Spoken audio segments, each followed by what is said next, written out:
takes third place, followed by Mansell and by Johansson. Piece of debris off the last corner. What that looked like a rear wing from Robbie Buell's MyJack car. I mean, it's so. Yep. Oh no, it wasn't Buell.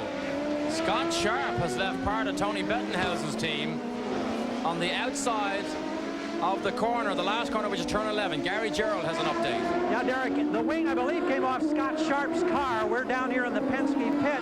We looked up to see a car sideways, and suddenly the wing was flying in the air. It's now against the tire barrier, and as you can see, it's probably just off the groove. I don't know that they'll have to go to local yellow to retrieve it or not.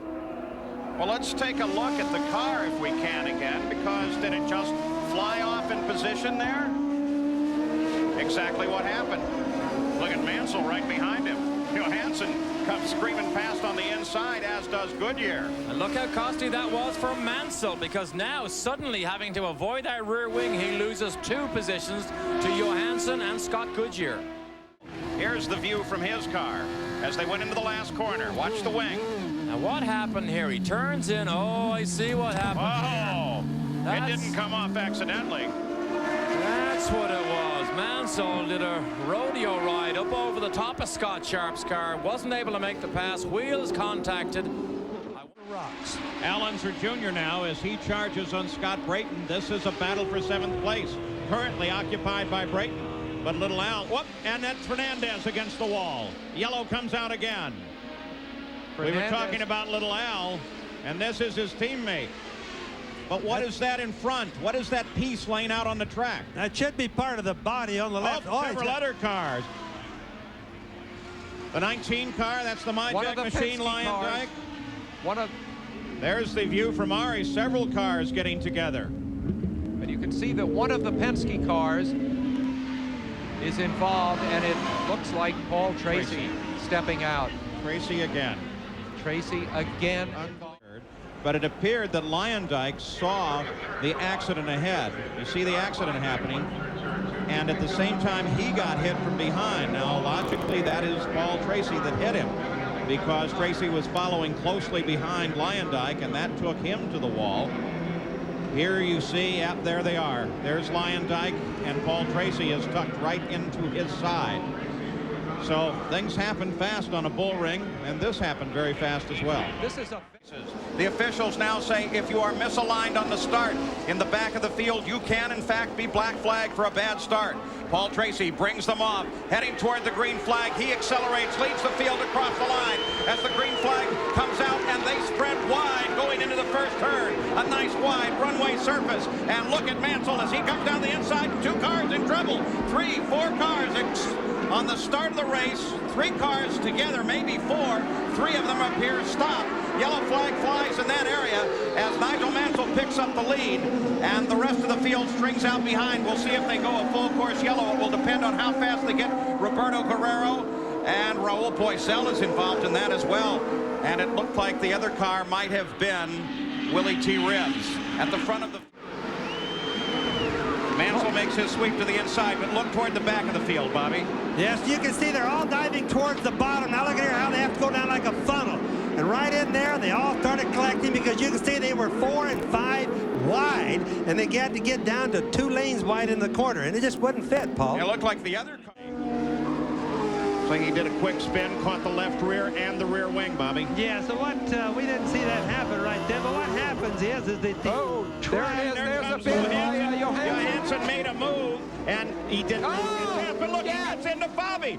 Johansson was trying to make a move on Mansell, moved to the inside, he got shut off, moved to the outside, and into Fabi's wrecked car. Bobby's car was really blocking a lot of the racetrack right there. The guys don't see it till they get there, although there are plenty of yellow flags. There's plenty of warning for it. There had to be plenty of yellows out in front of that, especially with the IndyCar safety vehicle out there. This group of corner workers in Detroit, of course, have dealt with that before. Remember the situation over on the streets? Mansell is checking his car. Look at this. He slowed down. 2 cars shot right by him, so I think Mansell has been touched in this proceeding. We take a look at what really is the end of the situation. Here comes the safety vehicle. Look to the right. Mansell strikes nothing there. I don't know what the problem with his car could be. It's all involving Johansson and Fabi. How long he can hang on. We see they're the tow truck head off out to try and collect Roberto Guerrero's car. 49 laps. The 102 lap scheduled distance are complete. The first pit stop's done by everybody, then an extra pit stop for most. Now look here, Roberto Guerrero. Now watch him. We were focused on Mansell, and then Guerrero was suddenly gone. He just came straight off the corner, head on into the barrier, though fortunately it looks like a fairly light tap. We will wait for IndyCar's official word on the condition of Roberto Guerrero, but it looks like he should have been able to climb out of that car without any trouble whatsoever. So some change. Compared maybe to Tracy, but he's been fast all day and consistent. We're on board with Mario right now, going down the back stretch into turn 3. And another car loses it up into the wall, and it is Emerson Fittipaldi. The second time a leader has been taken out of this race, both times a Penske car. Emerson barely a full lap under speed, and he's into the wall very quick. Bobby, I have no idea what got in there. Well, Paul, I don't either, but it's obvious that Penske's team has been snake bit today. That's for certain, sure. Whatever happened with them, he has so much experience that I know that something on the car would have failed. He just doesn't do things like that himself. Already the IndyCar safety team there, Roger Penske, gets this wonderful piece of news. Nigel Bennett was right there with him, the designer of these two cars. You got a glimpse of him for a moment there. Let's see if we can tell what happened here, Bobby. Rolled into third, it just snapped. Now you see that was a snap spin, obviously opposite what we saw with Tracy. It looks to me like he broke a U-joint, something like that in the drivetrain, because it just snapped around quickly. And what that will do is give the lead of the race to Mario Andretti. You saw him there. Here is Emo up into the wall. It appears that Fittipaldi is all right, but Jack Arute may be able to update us on the fight. Ray Hall just went to the inside, but now Mansell using some very unusual lines to keep Johansson back. Johansson makes a move to the outside, and we've got a car into the barrier, and it is Emerson. Boy, and is he buried into the tires hard on that one. The car's really deep into it. Should be some concern for Fittipaldi. He is in the cockpit underneath that. There should be plenty of nice, solid, deformable structure around him to protect him. But remember, when Teo Fabi went very hard into a set of tires at the race at Denver, they were concerned for the weight of the tires. They're no doubt concerned about that here today. That's just steam coming off the coolers. They came up and doused it with water anyway. Judging from how calm they are in the pits, chances are that Emerson has radioed in that he's okay. I think he's fine. And he's moving there. So Fittipaldi appears to be all right. The demeanor of the crew was such that they apparently had heard from him. There's Fittipaldi as he came in. Boy, he got it just all the way loose and up into the barriers. And with this accident, the yellow goes out all the way around the course. Moving around Lyondike. He got wide, he got out into the marbles like I described a little while ago where the track is dirty, Paul. The rear end jumped right around because he was trying to go around Lyondike, and they're just too dirty out there. Now, another thing that could be out there, look on the ground there. All those little spots that you see is rubber. Let's go to Jack. We'll have it up in just a moment here. But it looks very similar to the wreck that we had with Danny several years back. Looking at the car right there, the blue one. Now we'll do it another time, and you watch, it just turns loose and goes out to the wall. Here's regular speed again from IndyCar. Now you watch him, watch his hands on the steering wheel. Now Danny, the thing's really strange. We know that the front end just let go, probably from track conditions changing, oil, water on the track, and etc. But the strangest thing, there he is to the right, coming out, and you can see once he hits the gray stuff, it just literally goes to the right. But he never turned the wheel farther, trying to get the car back on the racetrack. So it looks very similar to one they did before. Here's the changes in the track. You can see right front tire hits the gray in the racetrack, goes right on out. You can see the magnesium right front wheel hit the wall, the fire come off of it. Thank God there's not much wrong with it other than a bent right front. Almost like they're going to do anything to the rear either. They clear the coolers on the front of the car, make sure that no wax paper or debris has gotten in there that might affect the cooling of the car and cause it to overheat. And we have yellow as Mario Andretti comes in, two cars together on the track. The first time we've had contact between two today, the yellow flag comes out.